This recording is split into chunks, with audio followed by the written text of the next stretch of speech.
আজকের সকাল কুমিল্লায় আজকে মাত্রা অতিরিক্ত পরিমাণে কুয়াশা পড়ছে, ঠান্ডা জমে যাওয়ার উপক্রম হয়ে গেছে। এই যে বেশি দূর চোখে পড়ছে না, শুধু কুয়াশা ছাড়া আর কিছুই দেখা যাচ্ছে না।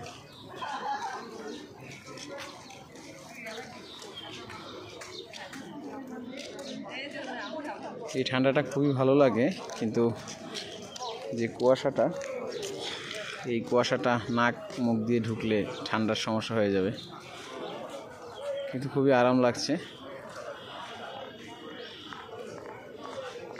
এই যে আপনাদের সাথে শেয়ার করছি, এটা হচ্ছে ধর্মসাগর পার, ধর্মসাগর।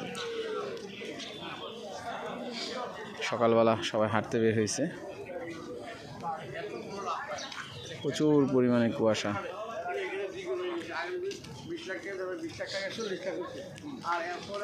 ধর্মসাগর পার থেকে আপনাদের সাথে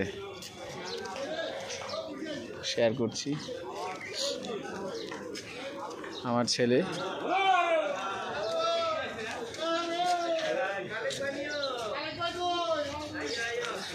এই যে সাইকেলে লাইট জ্বালিয়ে তারপর সাইকেল চালাচ্ছে।